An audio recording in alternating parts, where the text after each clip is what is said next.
La différence entre les humains et les animaux, c'est que les animaux ne laissent jamais un idiot diriger la meute. Et c'est peut-être la plus grande honte de notre espèce. Nous sommes la seule forme de vie capable de remettre le commandement au pire d'entre nous. Le plus bruyant, le plus arrogant, le plus vide. Aucun loup ne suivrait un chef faible.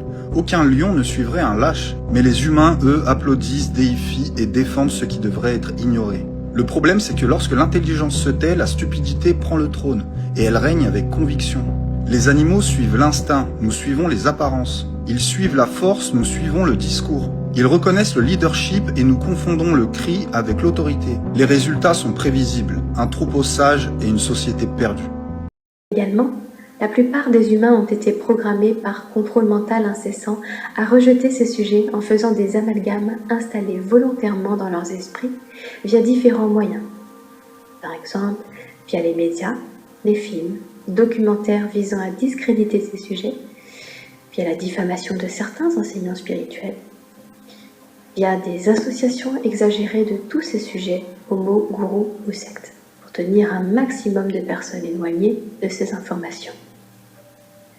La plupart des humains n'ayant pas de discernement vibratoire et étant incapables de percevoir la vérité du mensonge, le bien du mal, les forces positives des forces négatives, sont en permanence utilisés et manipulés dans le but de manifester les désirs de diverses entités, individus et organisations ayant des agendas de contrôle, de domination et de destruction. Tant que l'humain ne connaîtra pas son pouvoir créateur, il sera maintenu docile et esclave et continuera de penser que la vie n'est qu'une question de chance, de malchance et de hasard, et que nous n'avons absolument aucune capacité à modifier la réalité.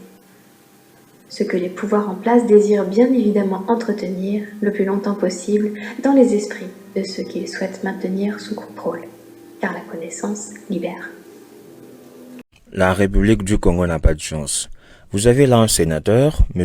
Gabriel Obapunu, qui écrit au ministre de la Justice, lui demandant d'aider sa petite fille, donc la fille de M. Obapunu, à avoir le concours de la magistrature, le concours de l'ENAM. Monsieur le ministre, je vous prie de bien vouloir apprécier favorablement le cas de ma petite fille, Ngapula Ikobo Rolcha Surprise, candidate au concours d'entrée à l'école nationale de l'administration et de la magistrature, ENAM au sigle, filière magistrature, section judiciaire, session 2025. 6 juin, sa déclaration de recettes. Dans l'attente d'une suite favorable, veuillez recevoir son Excellence Monsieur le Ministre, mes remerciements profonds. A few moments later. Voilà. Numéro 200. Ngapula Ikobo Rolcha Surprise. Ah, le Congo, c'est triste quoi. C'est comme ça que le pays avance. Est-ce que vous comprenez que PCT gaspille Gambo Cannabiso? Et puis, beaucoup de la surprise du fait que justice tabiso est fonctionnant normalement. Thomas a vu de près à Bouchango Kikuna. Izamawa. Et l'éducation, la santé. Est arrivé un moment où le Congo, pour ne parler que de l'éducation, avait atteint un taux de scolarisation de 100%. Et nous l'avons atteint aux années 80, même avant. Et puis est arrivé un autre moment où nous avons décidé de détruire. Et le taux de scolarisation a baissé.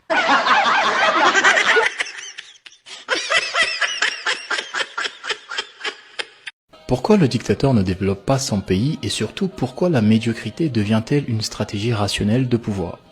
Dans une dictature, le développement est dangereux. Un pays qui se développe crée une classe moyenne. Et une classe moyenne pose des questions. Elle lit, elle compare, elle voyage, elle existe des comptes. Elle ne dépend plus totalement de l'État pour survivre, donc elle devient difficile à contrôler. La pauvreté, elle rend dépendant. Elle oblige à demander, à attendre et surtout à remercier. Dans une dictature, l'éducation de qualité est une menace. Former des esprits critiques, c'est produire des opposants potentiels. Alors, on privilégie une éducation minimale, suffisante pour obéir, pas assez pour contester.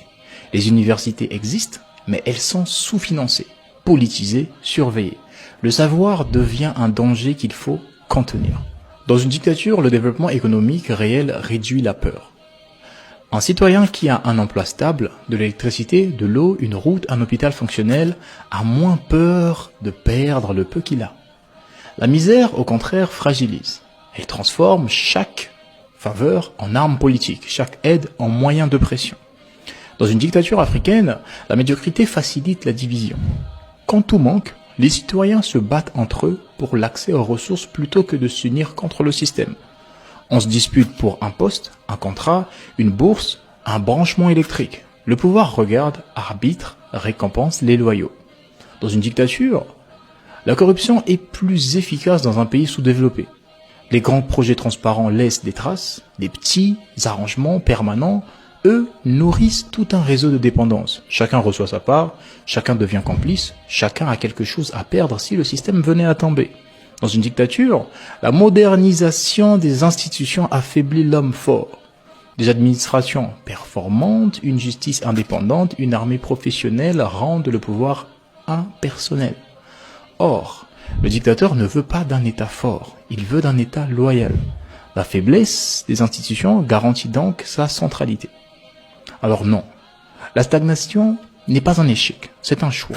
La médiocrité n'est pas une incapacité, c'est une méthode. Un pays qui pourrait vivre 100 fois mieux est maintenu juste assez vivant pour ne pas s'effondrer, mais jamais assez fort pour se libérer. La question n'est donc pas pourquoi le pays ne se développe pas, la vraie question est à qui profite la non-transformation? À qui profite réellement ce manque de développement? Parce que, misère ou pas misère, il y a des gens qui s'enrichissent. À méditer. Ne me jugez pas si vous me voyez. Ne me jetez pas la pierre, voyez-moi comme un petit frère.